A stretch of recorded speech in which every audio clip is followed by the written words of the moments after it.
Hi everyone, welcome to our weekly Q&A session. It is my pleasure to welcome here today Coach Michelle. Hi Michelle, how are you? Hi, Veronica. I'm good. It's good to see you. Thanks for having me today. So anytime, I'm really always happy to have you. And I haven't seen you in a while. Anything new with you? Oh my gosh. Trying to think. I don't know if there's anything new and exciting, but everything is going well, and it's always nice to connect with you on Yeah. these Q&As. It's a good excuse to see you and hang out.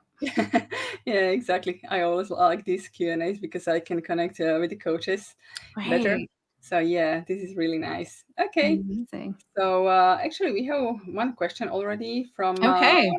which we had from the YouTube, and let me share. We have a question from Happy Jahar. Hello, how do you just accept our mind's chatter? Acceptance is very hard and tiring for me. Can you please tell me an easy to accept effortlessly? I'm fed up explaining to my mind that there is no threat. So, what Mhm. are your thoughts, Michelle? Well, absolutely. I completely empathize a lot because I agree when acceptance is not easy. It's so much more intuitive or natural to actually want to fight back as hard as possible. So I mean, Veronica, I would love to hear your own experience, but I don't really think acceptance is easy. I don't think there's a really effortless way to just accept, especially when you're at the beginning and you're really coming out of what could have been a really long fight or struggle. And at the beginning, it can feel like it can feel hard to step out of that struggle. It can feel really difficult. But a couple of thoughts right off the top of my head, just from hearing this question, is, I think it was right at the end, like, I'm tired of having to tell my brain, like, all the time that there is no threat. And so, what would happen if you just stopped telling your brain that all the time? Stop trying to constantly convince it or take the pressure off. Because part of it, our brain just wants to be shown that there is no threat, as opposed to constantly told that there is no threat. So sometimes when we're going through a recovery process, we can get a little bit caught up with this concept of either needing to do things perfectly, right? Like, oh God, am I doing it right? I need to constantly tell my brain there's no threat. And feeling like we have to always be doing, I'm like air quoting, doing recovery, right? All day long. I have to catch that thought. I have to make sure that's not there. I have to tell my brain that I'm safe. That's stressful. And so I'm not saying that that's what you're doing, but just I know that it's really common to feel like that's what recovery has to look like this constant sort of effort, really difficult. And it really shouldn't have to feel constantly like that. So part of it is, again, our brain wants to be shown, not told all the time. So that could be part of it. And also check in with yourself if you are putting a lot of pressure on yourself to get it right, to do things perfectly, to be catching every thought or constantly be in your mind in that sort of way. That's just way too much. And I think another thing to watch out for along the same lines is notice if you're constantly in a bit of a fix it mentality, right? Like, I have to fix my mind, I have to fix myself. It's like this fix it mode that is really natural to fall into when we're going through insomnia and going through recovery, because we really do just want to fix everything and have it over yesterday. But being in that fix it mode is actually a bit counterproductive, right? Because it's always sending that message of, I'm actually not okay, because look how hard I'm trying to fix myself every moment of the day. Look how hard I am trying to catch every thought and constantly tell my brain this. So I'm inferring a lot just based on one question. This may not be what you're going through, but it's such a common theme that I thought I would comment on it. Is, what would it feel like to take some of the pressure off and know that you don't have to be constantly doing it right, catching every thought, constantly telling your brain that you're not in a threat, and just start living life a little bit more to show your brain that you're not in a constant threat. And so that's kind of my thought, is how do you take the pressure off when you're feeling that way? What do you think, Veronica? Yeah, absolutely. And you said it so nicely. And what comes to my mind is like what Coach Richard bring the topic of um, just showing indifference. simply, because sometimes, Mhm. like you said, we are trying so hard to fix every thought, Yeah. every single idea that pops up in our mind, and trying to catch it like a fish in a pond, like you have to catch it. But Mhm. in the end, we just, when a thought comes, just whatever. So Yeah. what that I have these thoughts, and because when we show this kind of indifference to these thoughts, and our brain eventually understands the idea, the topic. Hey, she is not interested into catching every thought. She is, and when we just show this indifference, Yeah. then brain understands. Hey, maybe this is not so important. Mhm. Maybe this is not a threat to us. So from the area where we just treat it like something really, really important, our brain over time understands and puts it again to the areas of the brain where are the unimportant things. Yeah. So yeah, this is what I would add to this. Okay. Yeah. Yeah, So you bring up a point I just wanna comment on really, really quickly, this idea of, indifference. And mhm, sometimes we think, "Well, I have to fully accept everything." But yeah. that can be a bridge too far, especially Mhm, when we're starting. That can just feel impossible, and that's okay, that's normal.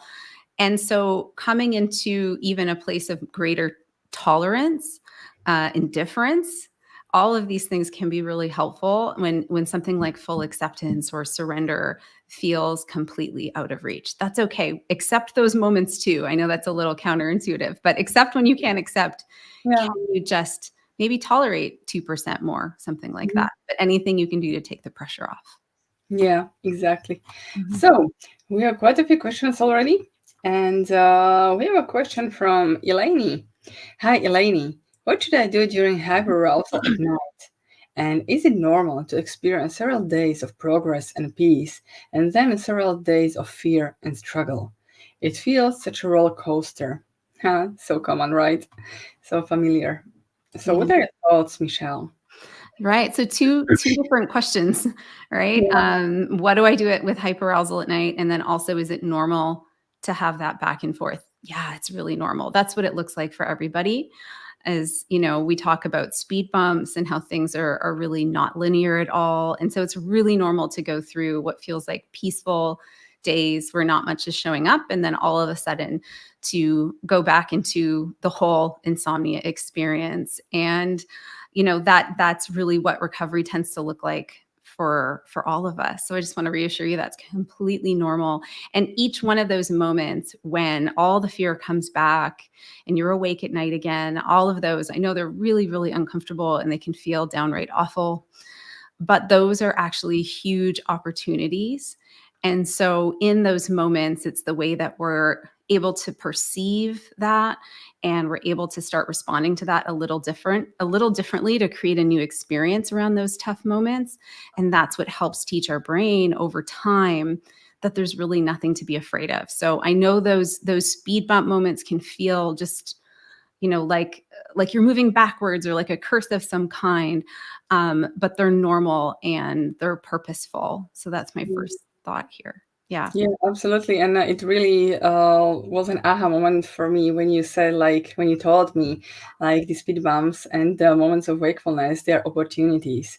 They are Mhm. opportunities for our brain to learn something new. Because when we are sleeping well, when we are like moments when we are really feeling fine, we are not teaching our brain that not sleeping and not feeling fine is safe. And on the Mhm. other hand, when you just experience the wakefulness and you navigate through it in a different way, in a way that it feels safe and that it's really, when you show our brain, literally when you show our brain, because this was Mhm. also another thing that you taught me and which was Mhm. really important. It's not about telling ourselves like I'm safe, I'm safe, I'm safe, but literally you Mhm. are like white knuckling on sleep at the same time. This is like you are sending mixed messages to your brain. One is Yeah. that yes, I'm Mhm. sane, I know it by my logic, but you still are, or people are still like white knuckling on sleep. I have to catch up on sleep. So really, in this way, befriending wakefulness would send the right message, like, okay, um, I'm awake, but I can stay. Despite I am awake, I can spend my time in a different way. I can not only tolerate it, but in some moments I can even enjoy it. Mhm. And these the moments, these are the messages that show our brain that we are safe. So Yeah. yeah, right. Yeah. So okay, we have a question from Fuya Chatwani. I'm sorry if I mispronounced. Hi, Michelle and Veronica. Do you think that sleep and health anxiety falls under a general anxiety disorder? Mm.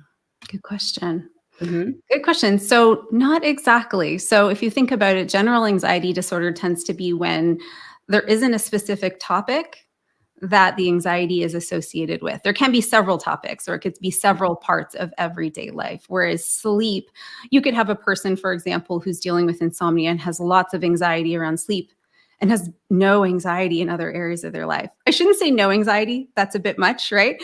Or has minimal minimal levels of anxiety in other areas of life. So they are just a little bit different. Of course, you could have somebody who has general anxiety and also is going through insomnia, right? Or health anxiety. So it's not that they have to be mutually exclusive, but they can be different. I hope that makes sense. And um, even that piece around general anxiety disorder, the disordered part of it tends to be the relationship to the anxiety itself, right? Mm-hmm. The idea that when we're anxious about being anxious. So Mm-hmm. I know that's a broader conversation, but I thought that I would just put that out there. So I Yeah, hope that made sense. exactly. Yeah. Because and this is like really good introduction to another question Mm. from CHGA. Hi, how is the best way to approach the fear of fear? Coach Daniel teaches that we should sit with it without the intent to push it away, but that seems paradoxical given that being anxious is uncomfortable. Yes, Yeah. absolutely. I can start here, and absolutely, being anxious is very uncomfortable, and it is meant to be uncomfortable because the anxiety is here to protect us. It is here to tell us, hey, there is some danger, there is something that could hurt us, right? This is our survival Mm. mechanism. So it's not supposed to be nice, otherwise, people wouldn't act on it. So, anxiety is meant to be uncomfortable. And important to note here is that when we feel the anxiety, it is automatic. We cannot really change this layer that is automatic, like we have no direct access to it. But when we where we have really impact is how we react to the anxiety. And when we are anxious about being anxious, or when we have fear of fear, then this signals to our brain like, hey, feeling anxiety or fear is not safe. You are not supposed to feel that. So, but what our brain understands, hey, this is danger.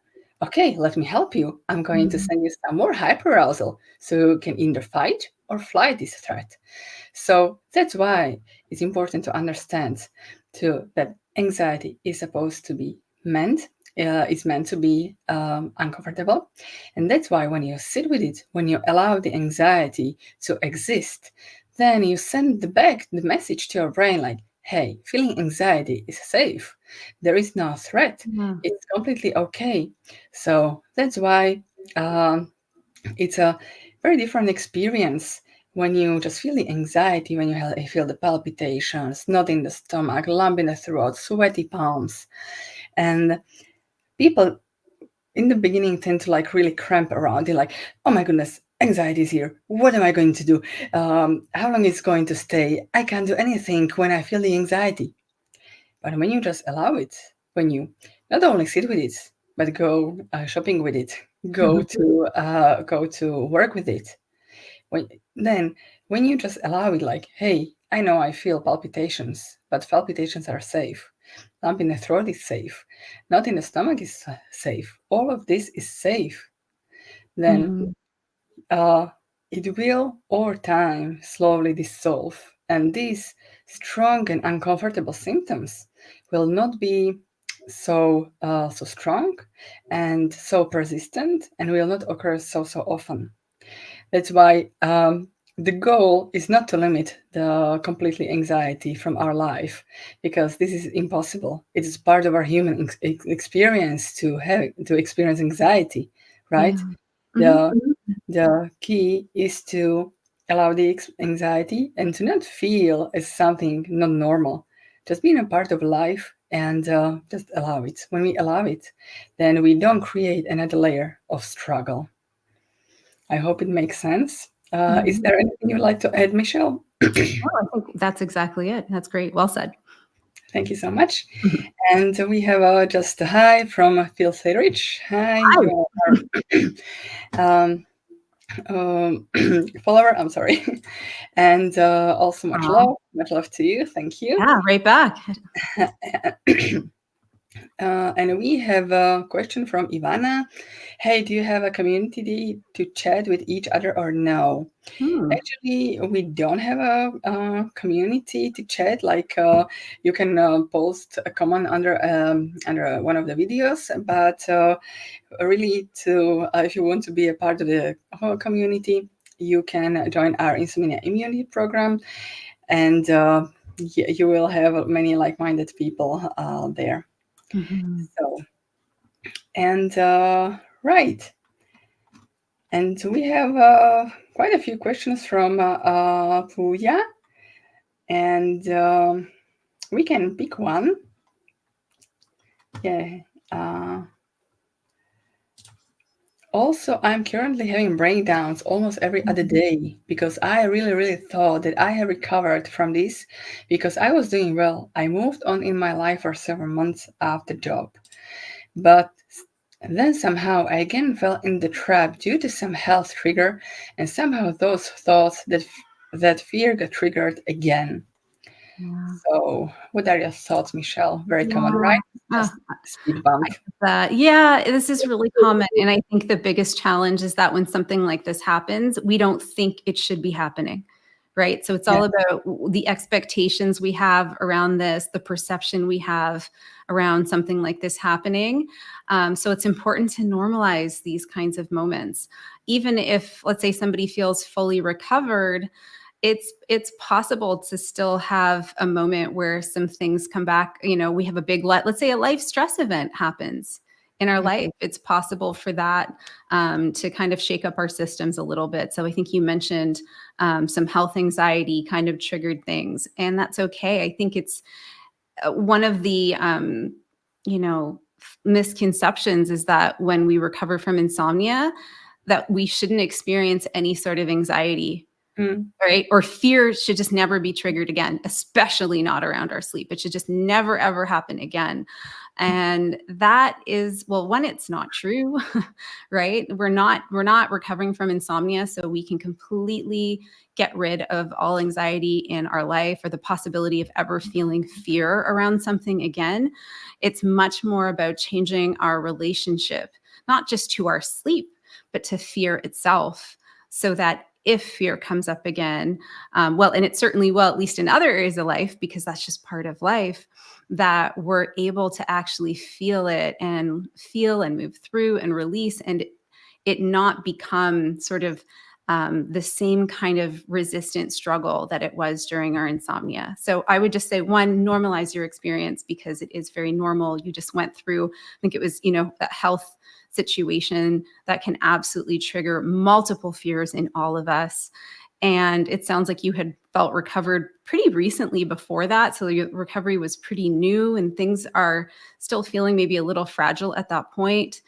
And just know that it's in these moments, like what we were saying before, it's all about how are you going to perceive and begin to move through this experience in a way that's going to be the most helpful for you. So I hope that helps.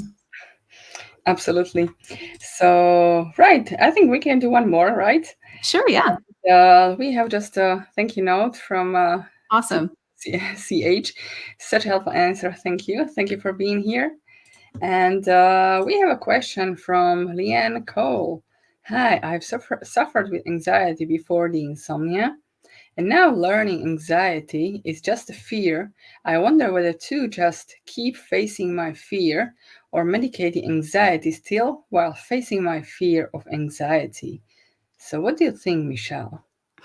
Well, I think this is more about I think that it's if I'm interpreting that right, a question really around whether to medicate or not. So first, and I Mhm, know this is a little frustrating, but we can't really directly, mhm, you know, answer that question. We always like to direct everyone when you're wondering about medication or what could be the most helpful to talk to your doctor about that. But it doesn't have to be either or, right? Medication for so many people can help give a little bit of support and bandwidth so that it's actually more manageable or possible for us to work with our anxiety. So it's really such a personal decision. There's no right or wrong. So if you're feeling a lot of pressure around, got to get this decision right, see if you can take that off of your shoulders. Um, because it's okay either way. So definitely chat with your doctor to see what would be right for you. And I think that's kind of where I'll wrap up on that question. What do you yeah, think, Monica? Yeah. yeah, absolutely. Yeah. It's just, yeah, during my insomnia, for most of it, for it was for quite a few years, I was taking meds, and Sure. I, Yeah. I can't say like it was wrong, because at that Yeah. time I just needed it, and they gave me like this kind of like an if not the sleep I was craving for, they were giving me like a peace of mind that I'm Mhm. kind of like doing something for Mhm. my sleep. Mhm. I was in my mindset to fix my sleep, so I'm taking sleep for that, Mhm. and that's why it really really did help me, simply because it was just a relief in a way that I just wanna I just needed this relief, right? Of course. Yeah. Yeah, well, that's just good. If the whole experience of being in it feels Yeah. overwhelming at all Mhm. times, Exactly. then it's helpful to reach for support in multiple ways, and medication can absolutely be one of those ways. Yeah. It's very common, yeah. Yeah. Okay. Thank Mhm. you. And okay, we just have a thank you note from Eleni, and thank you, ladies, for your answer. That makes sense. So thank you so much for being here, Eleni. And I think we can wrap up for today. Thank you so much for being here, Michelle, and I'll see you next time. Goodbye, Thanks for everyone. having me. Being here. Bye. Thanks, bye, everyone.